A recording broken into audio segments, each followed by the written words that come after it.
It was a warm September afternoon when I was once more summoned by my friend Sherlock Holmes to bake our street. For many weeks, I had not seen him, though rumor from Scotland Yard spoke of his untiring vigilance against a most dangerous criminal conspiracy. Yet as I ascended the familiar stairs, I could not help but feel that peculiar mixture of anticipation and awe that always seized me in Holmes's presence. The sitting room was much as I had known it in the old days, books and chemical instruments strewn up. On the tables. The violin resting upon the mantelpiece, and Holmes himself, thin, hawk faced, and absorbed in the smoke rising from his long clay pipe. His eyes gleamed with that peculiar brightness that I had learned to associate with some impending drama. Watson, my dear fellow, punctual as ever. You had the air of one who has left a patient half cured to attend a friend wholly incurable. In I laughed, for his irony was as sharp as ever. Holmes, I confess that your summons intrigued me. Your note said only that the matter was urgent and that you required my discretion. I hope I'm not intruding on official business. intruding, my dear fellow, your presence is the one intrusion that I always welcome. Sit down, and I shall endeavor to explain the predicament which threatens to shake the very stability of our good government. He leaned back in his chair, the faintest smile playing about his lips, and blew a thin spiral of smoke toward the ceiling. I noticed that his manner was more deliberate than usual, almost theatrical, as though he played not merely for my benefit but for unseen eyes. You have heard, of course, of the Mazarin Stone? The name has been much in the papers. A diamond of extraordinary value, if I remember correctly, once part of the French crown jewels and lately in possession of the British government. Precisely. Hmm, it is worth something in the neighborhood of £100,000, enough to purchase half the peerage. It was entrusted to the care of Lord Cantlemere, who, in his turn, placed it in the strong room of the Tower. Yet within the week it vanished as though spirited away by the devil himself. Good heavens, I exclaimed. Surely that is impossible. Was the theft discovered immediately? Not immediately. The circumstances were delicate. The loss, if publicly known, might have provoked a European scandal. The utmost secrecy has been maintained. The Prime Minister himself visited me yesterday and implored my assistance. The case, Watson, is as subtle as any we have encountered. I saw that his eyes gleamed with the fierce light of intellectual excitement. Holmes lived for such moments when some intricate web of human deceit challenged his unmatched powers of deduction. You have a clue? I asked. I have more than a clue. I have the culprits, though not, as yet, the gem itself. Two names, my dear Watson, Count Sylvius, adventurer, gambler, and one of the most finished rogues in Europe, and his jackal, Sam Merton, a boxer of some repute but little brain.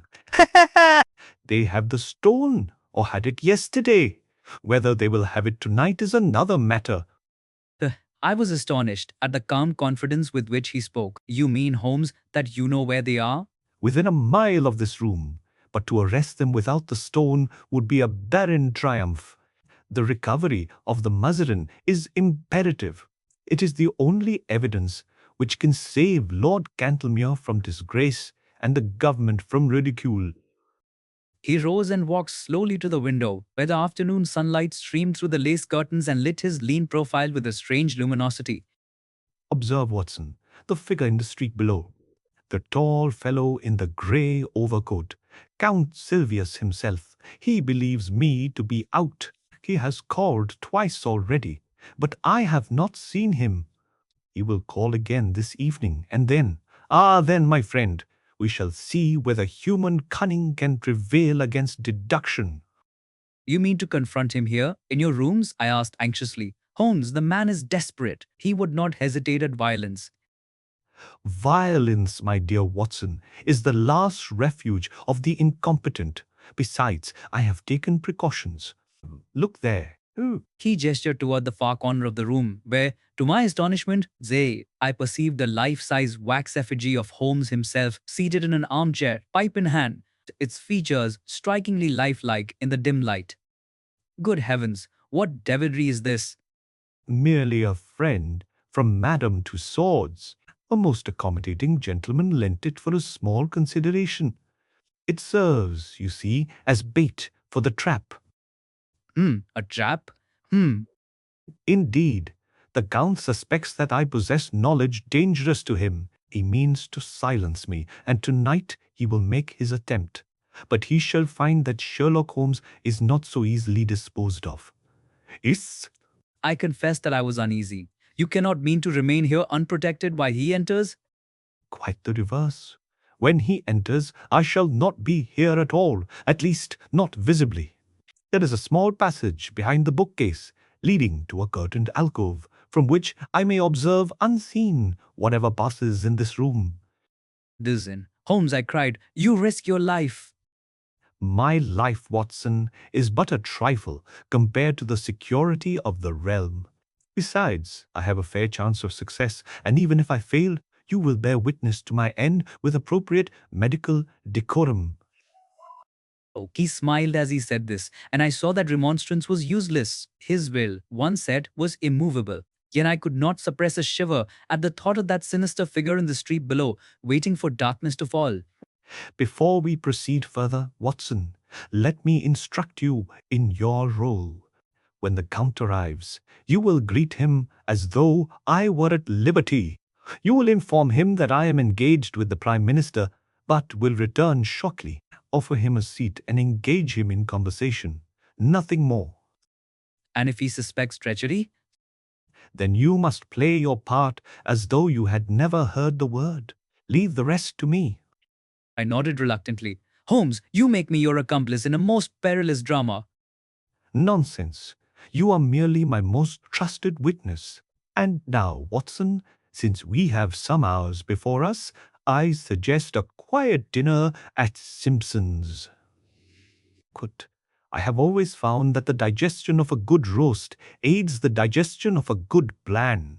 And so it was that as the sun dipped behind the roofs of Baker Street, we sallied forth into the evening bustle of London. Holmes was in the highest spirits, discoursing with lively wit upon the psychology of criminals and the virtues of patient observation. His lean face, pale in the gaslight, bore that peculiar serenity which came to him only when danger was imminent.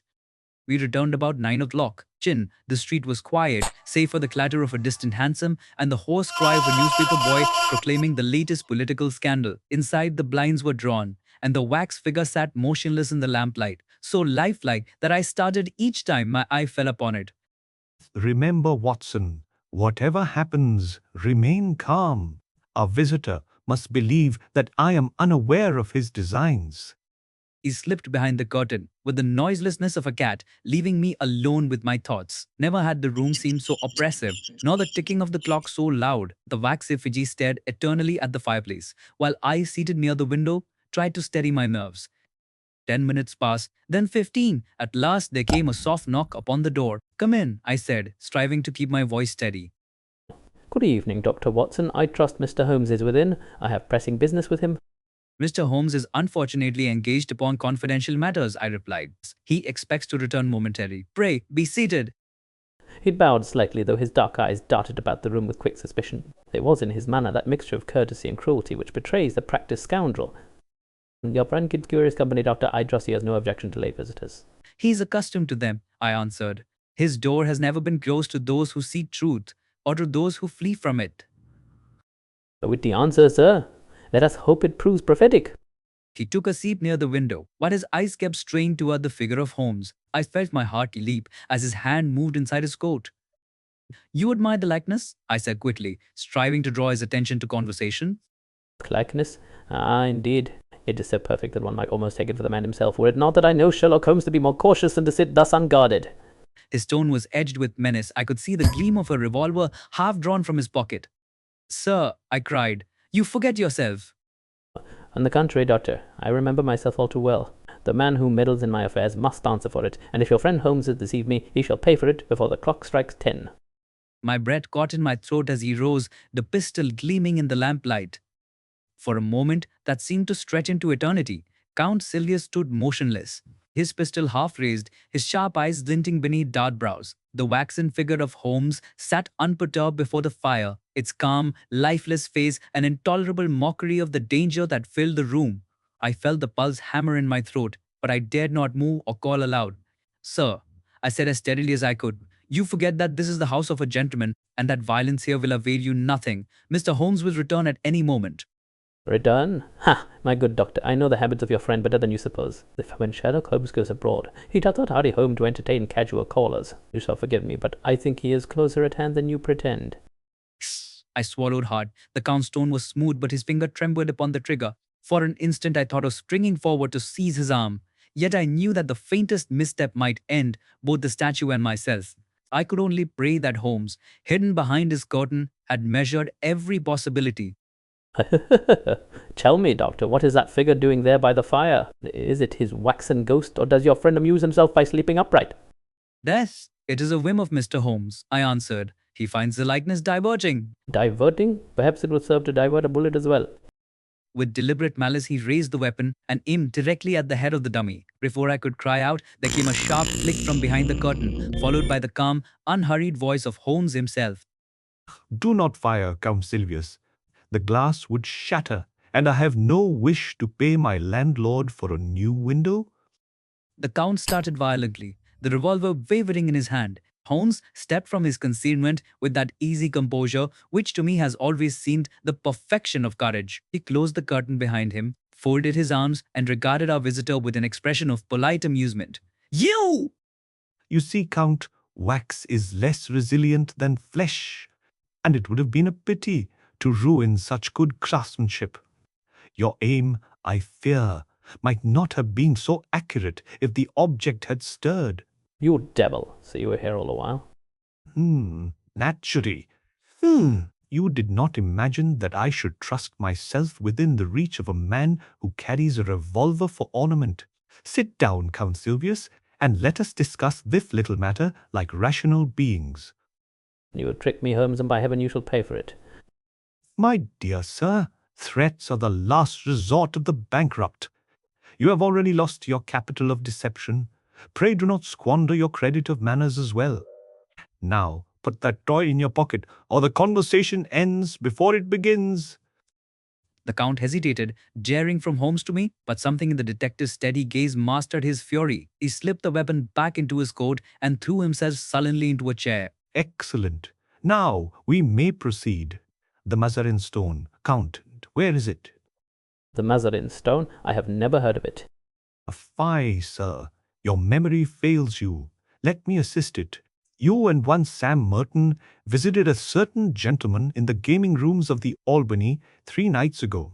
There was an exchange, an object wrapped in chamois leather, and later a small quarrel about the division of profits.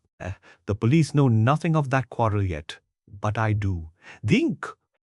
You speak with confidence, Mr. Holmes, but without proof. Proof is the occupation of the police. Inference is mine, and I infer from your pallor and your clenched hands that the stone is hidden somewhere not far from here. The Count's lips tightened, and I saw the faint twitch that always betrayed a guilty conscience under Holmes's relentless analysis.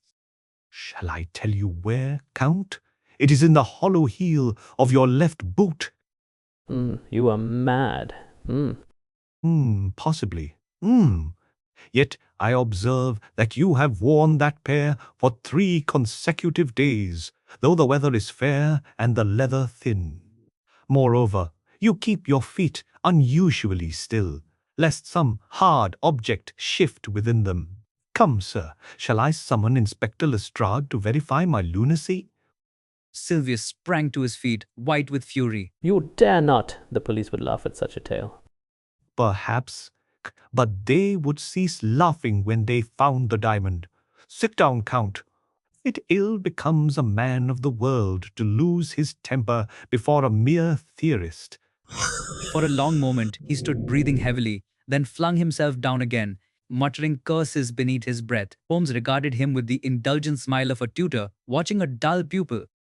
You see, my dear Watson, how simple are the principles of detection when once reduced to method.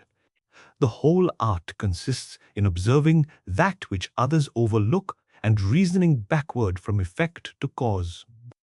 And you reason backward from the Count's boot to the disappearance of a crown jewel? I said. Precisely so. Elementary, is it not? You play with words, Mr. Holmes, but you cannot prove possession. I deny everything. Denial, Count, is the shadow of confession. Still, I am not unreasonable. Return the stone within the hour, and I shall promise that your name be omitted from the official report. Persist in obstinacy, and Scotland Yard will furnish you with free lodging for the next 10 years. You think to frighten me with your threats of prison? I have friends who would move heaven and earth before I spend a night in Gaul. Friends? Ah, yes, the same friends who deserted you in Vienna, in Madrid, in Tangier. You overrate friendship, Count. Gold is a more faithful ally, but only when one retains it. Sylvius's hand twitched toward his coat again, but Holmes's eyes arrested him. Do not, I beg you. My friend Watson is a medical man, but even he cannot restore a brain that has been removed by accident. Let us preserve our conversation from tragedy. The Count dropped his hand with a snarl. There was silence, save for the ticking clock. At last Holmes spoke again, his tone now softer, almost persuasive. Come, Count, you are a man of sense. The net is closing. The yard watches your every movement. Give up the stone. Keep your liberty and a caution of your reputation. It is the only bargain left to you. And if I refuse? Then tomorrow morning you will read in every paper of London how Sherlock Holmes recovered the Mazarin Stone and exposed the daring thief who thought to rival Professor Moriarty. You speak that name lightly. He was a greater man than you. In organization, perhaps. In intellect, never. But we digress. Your answer, Count? I must consult my associate. Ah, Sam Merton. Indeed, I have sent for him. He will be here presently. We may then conclude our negotiations in a more complete company. The Count started. You have sent for him? He echoed. Certainly.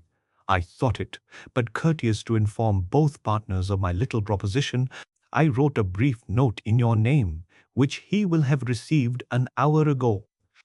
You forged my hand. You forged my hand. You. Let us say I imitated it. I have had practice. It will save time and misunderstanding. He should be knocking even now.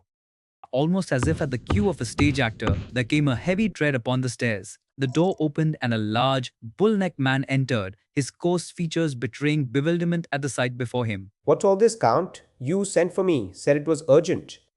On it. So he did, Sam. Or rather, our friend here did, to trap us both. Trap us? What game's this, Mr. Holmes? A simple one, Mr. Merton. I offer you and your companion a choice. Freedom in exchange for the Mazarin Stone, or arrest within 10 minutes. The police await my signal. The police await. Police, you wouldn't dare. Would I not? Step to the window, Watson.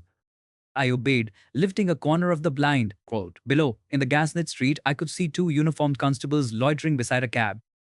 You see, gentlemen, the law is patient. It will wait exactly as long as I desire, and not a minute more. Merton, this fool bluffs. The stone is safe. He cannot touch us. Maybe, but I've had enough of prisons, Count. I'll not swing for your pride. You cur. Do you think to sell me? Said me. Gentlemen, please, let us maintain civility. I should dislike to have blood upon my carpet. You have 5 minutes to decide. I shall step into the next room. When I return, you will have either the stone or each other's throats. With that quiet menace, which was more terrible than any shout, Holmes passed into his bedroom, closing the door behind him. The two villains remained glaring like trapped beasts. I kept to my chair, unwilling to interfere, my heart pounding with apprehension of what might follow. You fool, Merton. He's bluffing. He's nothing.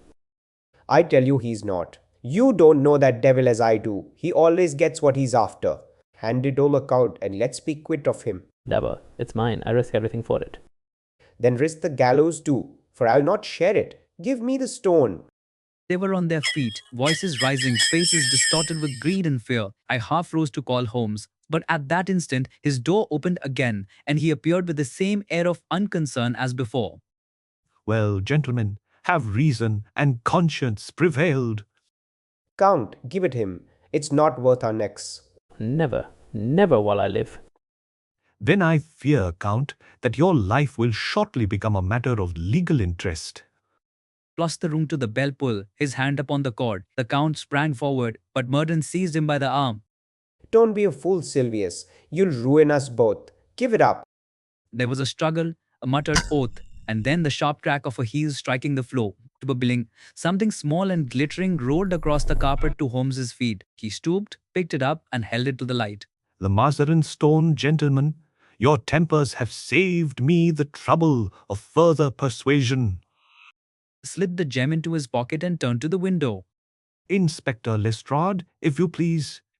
The door opened almost instantly, and the familiar figure of the Scotland Yard detective entered, calm and efficient as ever. I thought you'd want me, Mr. Holmes. 2 constables are waiting below. Thank you, Lestrade. Take charge of these gentlemen. The smaller parcel in my pocket you will deliver to Lord Cantlemere at once. The 2 criminals were led away, Sylvius cursing under his breath, Merton silent and sullen. And sullen, when the door closed behind them, Holmes threw himself into his chair and laughed softly. The human comedy, Watson.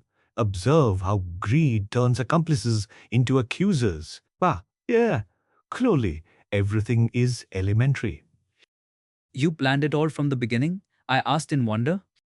From the moment I learned that Count Sylvius had been seen limping after his escape from the tower, a heavy heel, a hollow sound, such small facts, yet sufficient. Now, my dear fellow, perhaps we may resume our interrupted dinner. And thus ended one of the strangest adventures that ever came our way, an affair of shadows and revelry, of wax and cunning. But above all of that, supreme intelligence which made Sherlock Holmes the terror of evildoers and the friend of all honest men.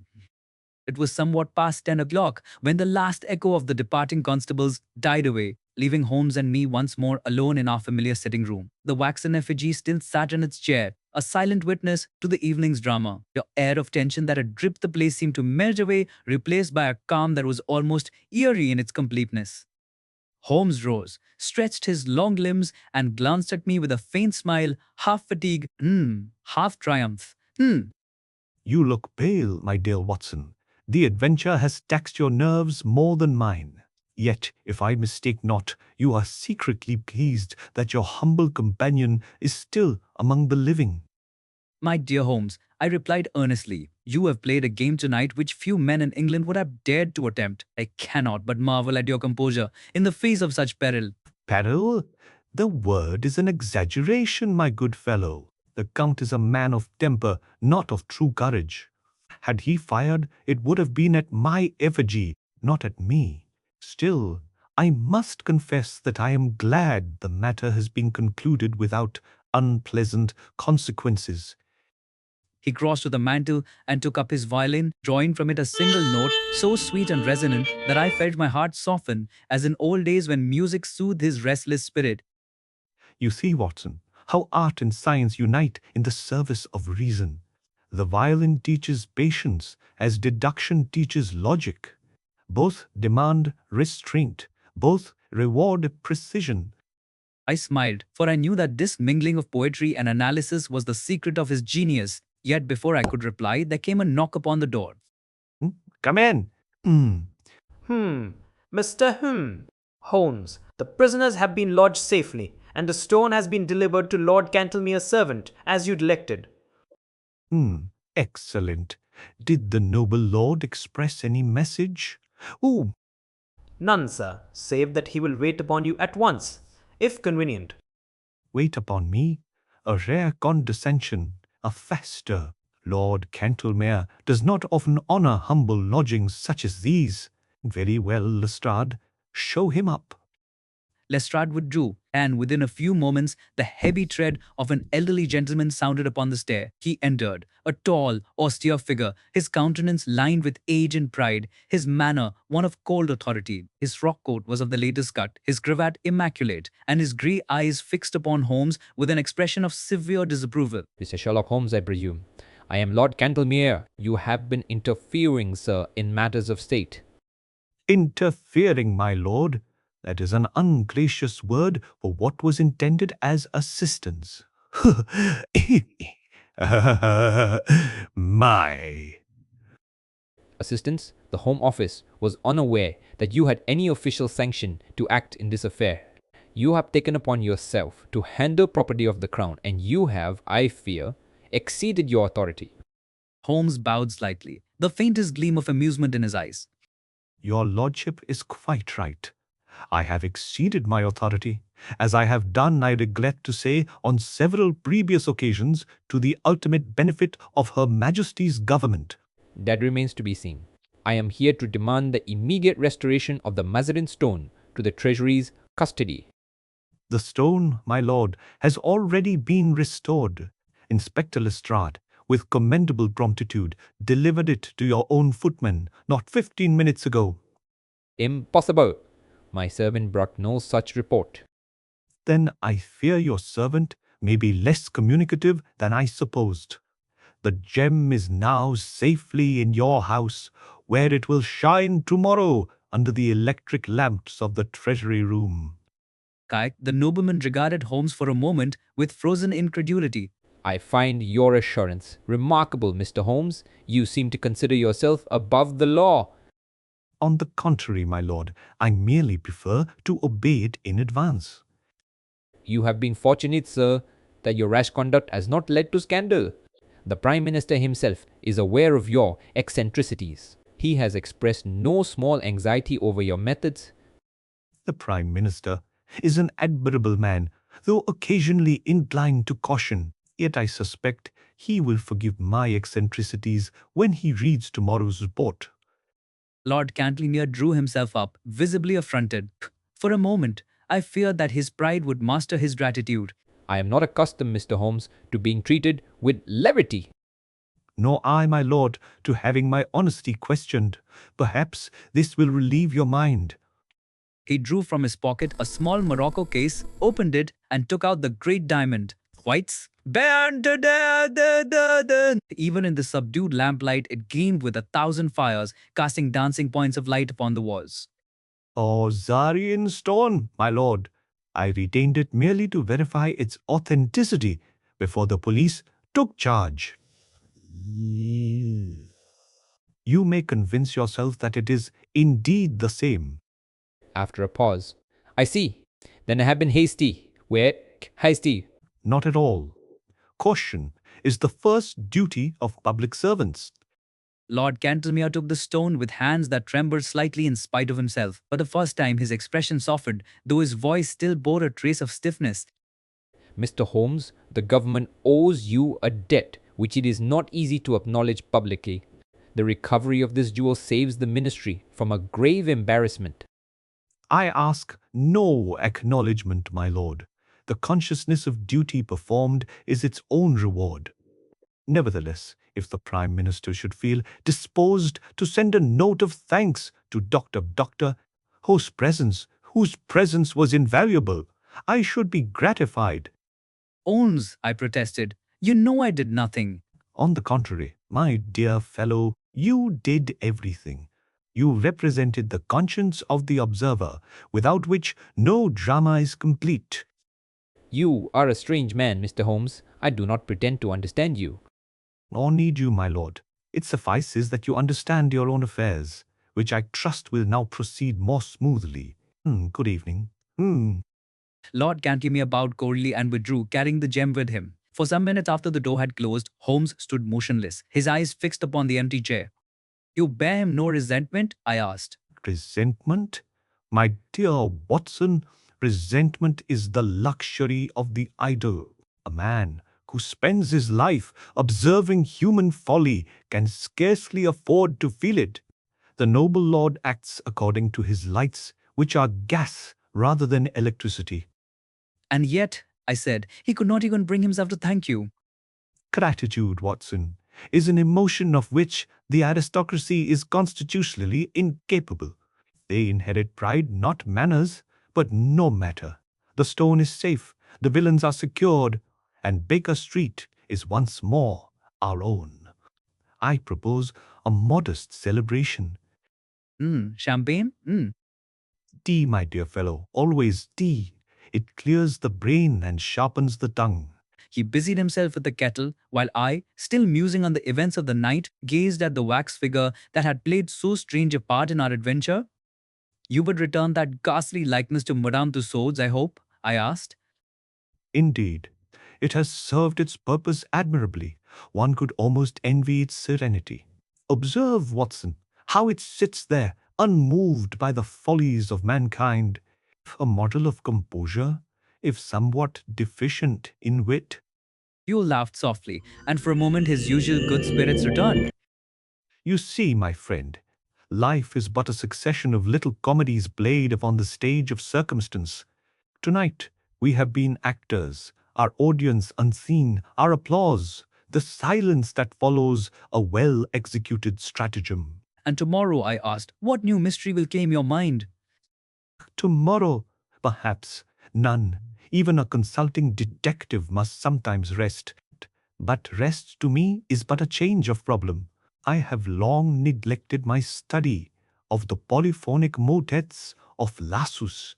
Perhaps I shall devote the morning to music, Holmes, I said with affection, you are the strangest mixture of the scientist and the poet that ever breathed. Possibly. But remember, Watson, it is the poet who perceives the invisible connections which the scientist later proves. The theory of deduction is but the prose of poetry. As he spoke, I realized once again how profoundly his mind differed from that of ordinary men, keen as a razor, yet touched by a strange and melancholy humanity that set him apart. The lamplight fell softly upon his features, and for an instant I thought him older, graver, as though the years of battle against crime had left their shadow upon his soul. You grow sentimental, Watson. I see it in your eyes. Come, fill your cup. Sentiment, like fog, is best dispelled by warmth. I obeyed, laughing in spite of myself. The tension of the evening dissolved in the comfort of familiar companionship and spoke little after that. But I could see that his thoughts wandered far beyond Baker Street to some realm of reason where every event fitted into its appointed place and even human folly had its calculated value.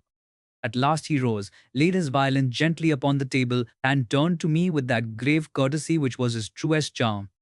Good night, Watson. You have seen one more proof that the most complex problems yield to simplicity when approached with method. Remember that in medicine, as in crime, the key lies not in what is hidden, but in what is overlooked. Good night, Holmes, I said. You make everything sound elementary. Everything is elementary when once you know how to see. He smiled, extinguished the lamp, and left me in the quiet glow of the dying fire. Outside, London murmured its eternal tune, the song of 1,000 hearts beating beneath the shroud of night. And I, looking at the waxen effigy that still sat before the hearth, thought how strange it was that a mere likeness of my friend could seem so lifeless when the real Holmes, for all his calm, burned with the light of unquenchable spirit. The following morning grew clear and cold, with a pale autumn sun struggling through the yellow London fog. I rose early, for the events of the previous night had left me too restless for sleep. As I descended to the sitting room, I found Holmes already at the breakfast table, a cup of steaming coffee before him, and the morning papers spread in orderly confusion across the cloth. His eyes were bright, his manner unusually serene, and a faint smile lingered about his lips as though he took some private amusement in the world's affairs. Oh, good morning, my dear Watson. You appear as though the ghosts of Baker Street had kept you company through the night. Did my violin disturb your slumber? Not in the least, Holmes. I believe it soothed rather than troubles me. Yet, I confess, my mind still reels from the audacity of your plan, Quace, to place yourself within a few feet of an armed ruffian, trusting to a waxen figure for your safety. It was madness and genius combined. The line between madness and genius, my friend, is often but the thickness of a violin string. When one strikes it true, the note is harmony. When false, disaster. Last night the harmony prevailed. He sipped his coffee thoughtfully, his long fingers drumming upon the table. The faint rustle of newspapers punctuated the silence. And thus, Observe the headlines, Watson. Brilliant capture by the police. The Mazarin Stone recovered. Note how modestly my name is omitted. It is as if Lestrade had single-handedly restored order to the empire. I smiled. Surely you do not resent that omission, Holmes? You have never cared for public fame? Resentment? Not in the least. I have often observed that praise, like sunlight, dazzles more than it warms. Let the good inspector enjoy his hour. He has earned it by faithfully obeying my instructions. And Lord Cantlemere? I asked. Do you expect he would publish his gratitude as well? Lord Cantlemere will publish nothing, save perhaps another regulation concerning the thickness of treasury envelopes. His gratitude will remain as silent as his intellect. But come, Watson, you are unusually grave this morning. What clouds your usually cheerful reason? Sure. I was thinking, I said slowly, how strange it is that men like Sylvius and Merton, endowed with intelligence, strength, and opportunity, should turn their gifts to crime. What drives such minds to darkness? Excellent question, and one that touches the root of my profession. Crime, Watson, is but the natural expression of misdirected ability. The criminal mind is not necessarily deficient, it is often merely distorted. When imagination is severed from conscience, it becomes ingenuity in evil. Then you regard crime as a form of misplaced genius? Precisely. I have known pickpockets who would have made mathematicians, forgers who might have excelled as artists, and blackmailers who possessed the analytical acumen of philosophers. Yet all lacked that moral compass which points from self towards service. It is, as I have often said, not the brain but the soul that defines a man. I pondered his words, struck as ever by the mingling of intellect and moral gravity that marked his speech. Outside, the faint hum of London filtered through the window, the clatter of carriages, the cry of a newspaper boy proclaiming the triumph of the police. Holmes, I said at length, you have spent your life studying crime and its causes. Do you never tire of it? Of the endless deceit, the baseness, the corruption? Tired? No, my dear fellow. Disgusted at times. Yes, wearied, never. To the student of human nature, even folly is instructive. When one perceives the law behind the apparent chaos, the ugliness of the act becomes but a clue to the beauty of order. Each criminal I apprehend is a demonstration, not a surprise. Yet surely the cost is heavy. You live among shadows, Holmes. I sometimes fear that their darkness might one day touch even your spirit. Possibly, but light is known only by contrast, my friend. The chemist must handle poisons to discover antidotes. The surgeon must cut to heal. My work, too, is a kind of surgery performed upon the moral diseases of mankind. And do you never think of rest, of a life beyond this constant conflict? Rest when the world is cured of folly, perhaps. But until then, I am content to serve as its physician. And you, Watson, would you truly wish to see me idle, smoking away my days in some provincial garden without a problem to stir my blood? I laughed despite myself. It is difficult to picture you without a mystery, Holmes. You would find secrets in the very pattern of the ivy leaves. Precisely. Even in retirement, I suspect I should deduce the gardener's habits by the footprints in the dew. No, my dear fellow, peace for me is but a pause between questions.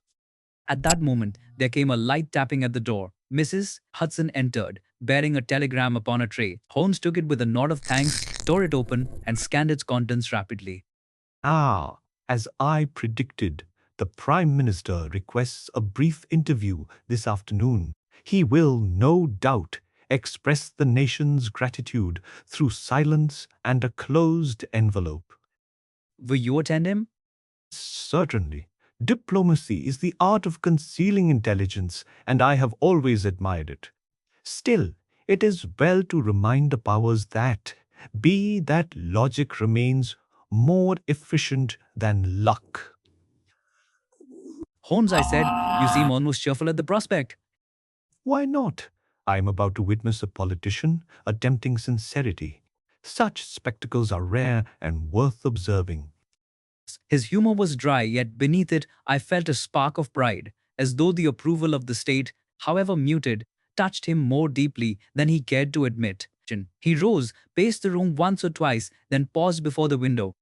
Look out there, Watson. The streets teem with 1,000 dramas, each insignificant, yet all governed by the same principles. The cabman who cheats his fare, the clerk who lies to his employer, the lover who deceives his mistress. They are but variations on the same eternal theme.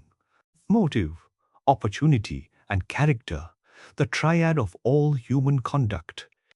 And yet, I said, there are also acts of kindness, of courage, of sacrifice. Do they fit within your triad as well? Certainly, for every villain there is a hero, for every deception, a truth.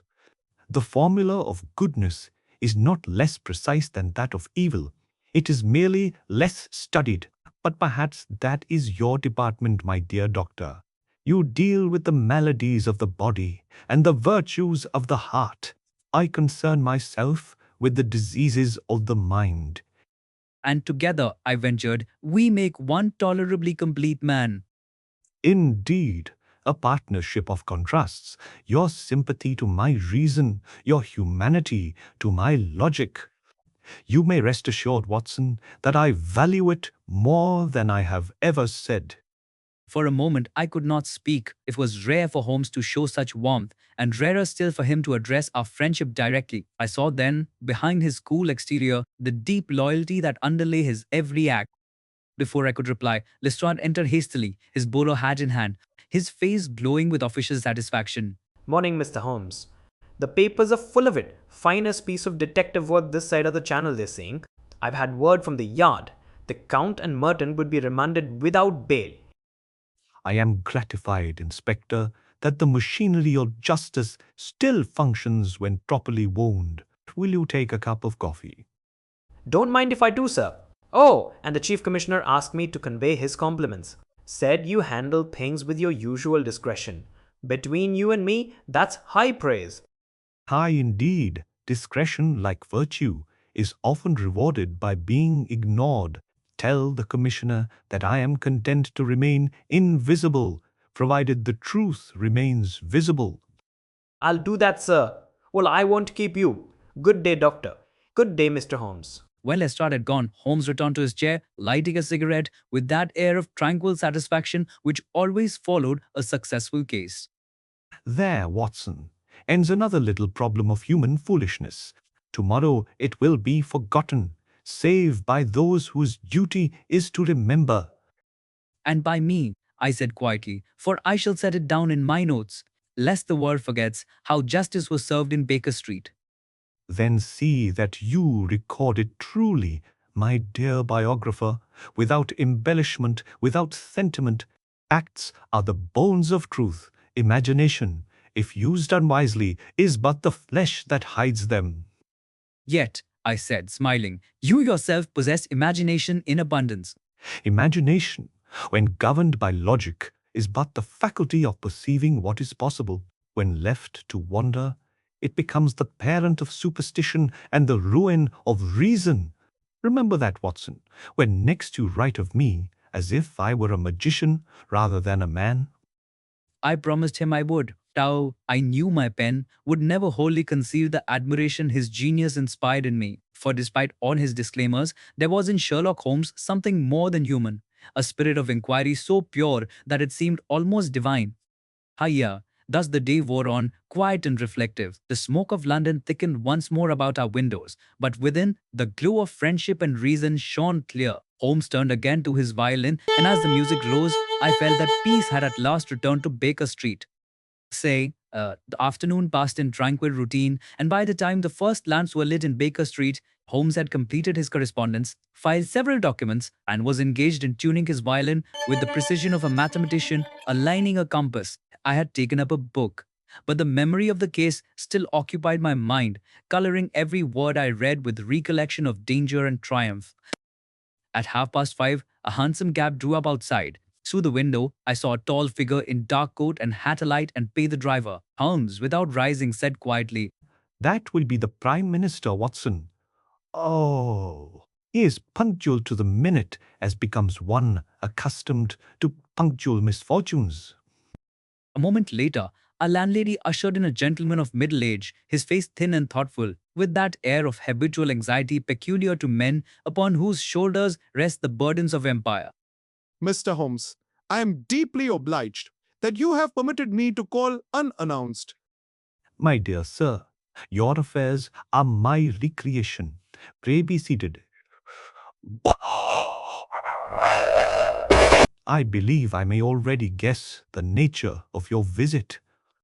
You have rendered a service to the Crown, Mr. Holmes, which cannot be measured by ordinary standards. The recovery of the Mazarin Stone has averted a scandal that might have shaken confidence in the government itself. His Majesty's gratitude is unbounded. His Majesty's approval is reward enough. But since gratitude is a rare commodity in official circles, I shall preserve this moment as a curiosity of natural history. You are severe, Mr. Holmes, though perhaps not unjust. Still, you must understand that political necessity often forbids public recognition. I am empowered, however, to express privately the esteem in which your talents are held. Ah, I am honored. Though I must confess that private esteem is less gratifying to the public appetite than a printed apology. Nevertheless, the Empire's affairs must take precedence over my vanity. How is your lordship's health? Indifferent as ever, the cares of state are a heavier affliction than gout, though perhaps less curable. How? Then I prescribe leisure, a foreign climate, and a clean conscience. 3 things, I suspect, difficult to procure simultaneously in political life. You jest, Mr. Holmes. Yet there is truth beneath your irony. The world moves too swiftly, and those who govern it must run breathless to keep pace. I envy you your freedom. Freedom, sir, is but the privilege of obscurity. Were I in your position, I should envy the humblest clerk who can err in private. Statesman smiled faintly and drew from his breast pocket a sealed envelope. I was instructed to convey this to you on behalf of the Treasury. It contains the government's recognition, such as it can offer, of your invaluable services. My thanks. Though I fear the acknowledgement will find its way to the fund for tobacco and monographs. I have long since ceased to measure success in guineas. Be that as it may, England owes you more than coin. If ever you should require favor or protection, you have but to command it. Protection, my dear sir, is for those who have enemies. I have only clients. As for favor, I prefer the impartiality of fortune to the gratitude of ministers. Still, your offer does me honor, and I shall remember it, should I ever wish to purchase silence rather than justice. You speak with a cynicism that is almost heroic, Mr. Holmes. Heroism, my lord, is but cynicism in good health. The Prime Minister rose, smiling in spite of himself, and extended his hand. I see, Mr. Holmes, that the government must content itself with your respect, since it can never hope for your allegiance. I applaud. My allegiance, sir, is to truth. Governments change, kings die, but truth endures. That is the only master I serve. Then may truth long employ you for England's sake. Good day, doctor. Good day, Mr. Holmes. 1. When he had gone, Holmes opened the envelope carelessly, glanced at its contents, and tossed it upon the table. A check, as I supposed. I sometimes wonder, Watson, whether the Treasury keeps a separate account for gratitude. It must be a very small one. You should not make light of it, I said. Few men receive such recognition. Recognition, my dear fellow, is the opiate of mediocrity. To word for it is to sell one's reason to applause. I prefer the solitude of my own conviction.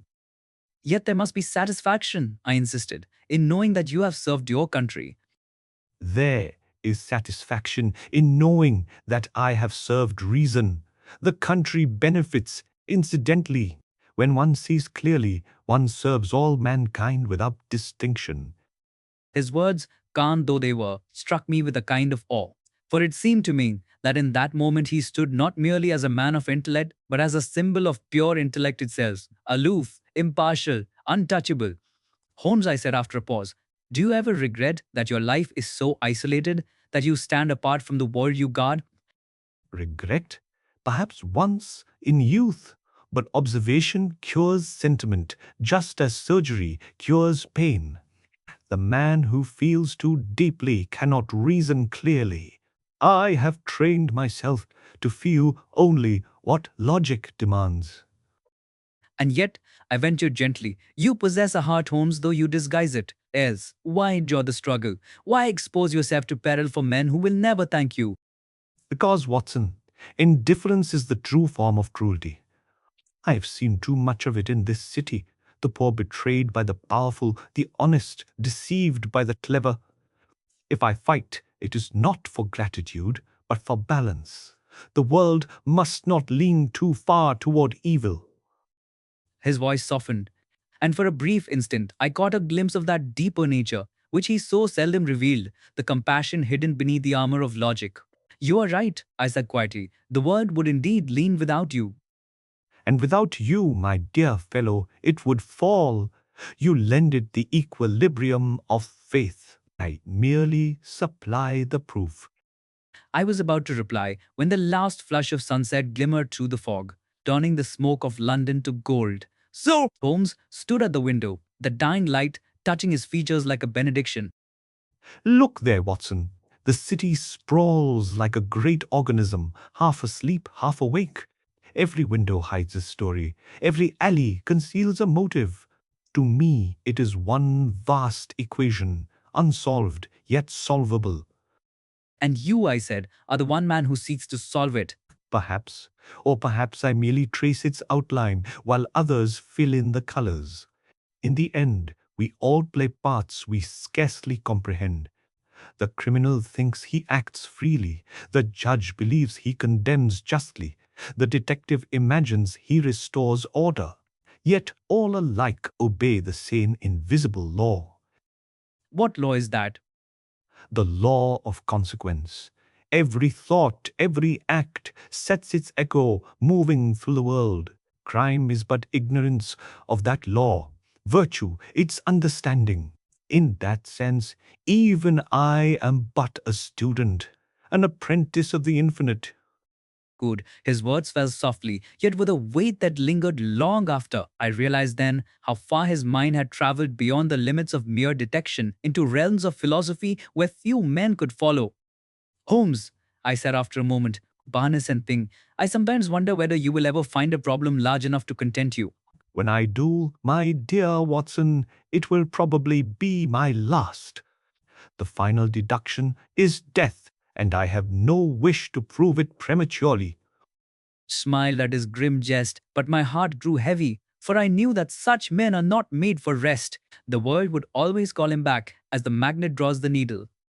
Then until that day, I said, I shall continue to record your victories, and England shall know what manner of man guards her peace. Write then, Watson, but write truthfully. If the world must have a hero, let him at least be human. The myth of perfection is the refuge of fools. Or yet, Yet you, Holmes, I said, are nearer to perfection than any man I have known. flattery, my dear doctor, is the anesthetic of friendship.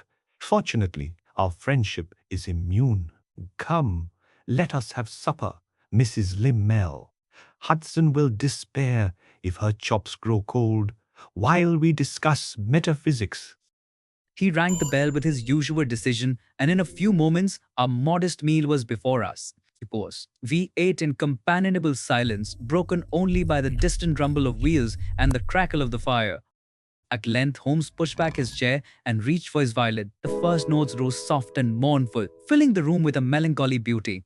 It seemed to me that the melody spoke of all we had shared, of danger faced, of mysteries solved, of the unspoken bond between two men who had walked together through the shadows of London. When the last note faded, Holmes laid the instrument aside and looked at me with that faint smile I had come to know so well. And so, my dear Watson, another page is turned.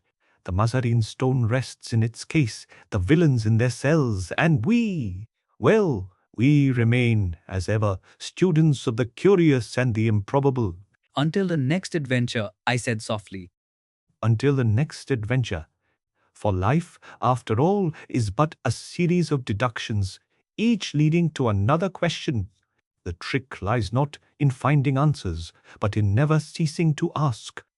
He rose, drew the curtains, and stood for a moment, gazing into the fire. Delight flickered upon his thin, aquiline face, and I thought that no figure in all London was more lonely or more magnificent. Then he turned, and with that characteristic gesture of quiet finality, he said, Good night, Watson. Good night, Holmes. And so ended the adventure of the Mazarin Stone. One more triumph in the long chronicle of my friend, Scudder, and another proof that genius, though solitary, is never sterile. For in every case he touched, Holmes brought not only justice but illumination. He made the darkness itself seem intelligible. As I left him that night, the last sound I heard was the faint whisper of his bow upon the strings, a voice half human, half divine, speaking of mysteries yet to come.